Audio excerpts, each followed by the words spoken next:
high above the world, on the tip-top of a cold and cozy hilltop, lived the most perfectly shaped snowflake you ever did see.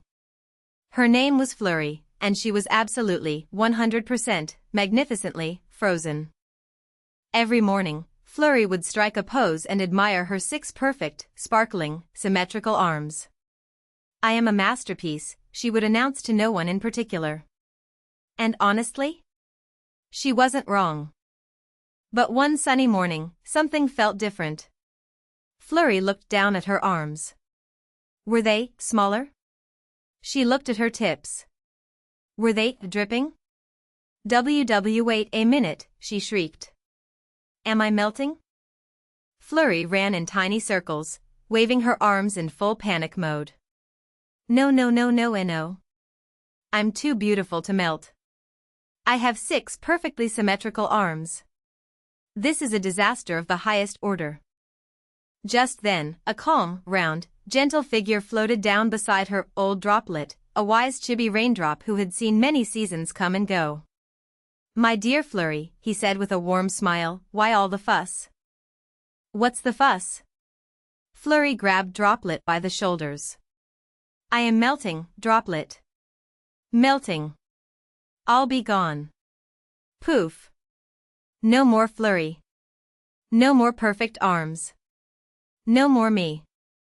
A tiny tear rolled down her cheek and immediately became part of the puddle, which somehow made things worse. Old Droplet chuckled, not a mean chuckle, but a warm, knowing one.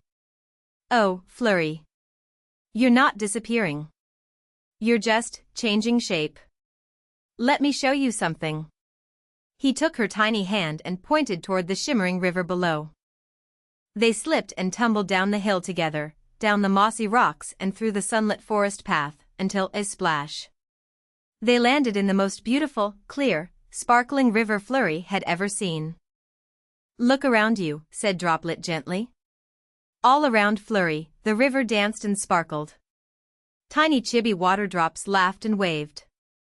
"We were all snowflakes once," one called out. "Or raindrops. Or dewdrops," said another. "We're all the same water, just on a different adventure." Flurry looked at her reflection in the water. She didn't have 6 arms anymore. But she was still shimmering. Still sparkling. Still her. I'm still here," she whispered. "Of course you are," said Droplet. "Water never truly disappears. It just finds a new purpose." The river carried Flurry gently along, through roots and stones and soil, until she felt herself being sipped, slowly, sweetly, up through the roots of a great big oak tree. It was dark, and warm, and a little ticklish. And then, pop! Flurry burst out into the golden sunlight, inside a flower.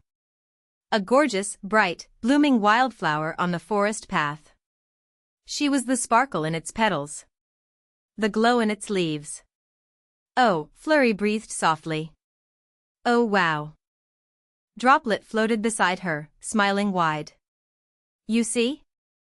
You didn't disappear, Flurry.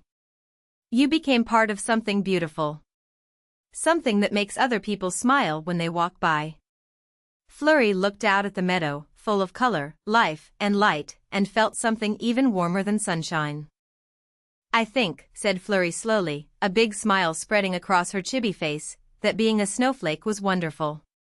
But being part of everything? That might be even more wonderful." She laughed, a bright, bubbly, sparkly laugh. And somewhere, a rainbow appeared over the hilltop. So the next time you feel like something is ending, maybe take a breath and look a little closer. Because just like Flurry the snowflake, you might just be at the very beginning of something beautiful. Snowflake Droplet Cherry Blossom.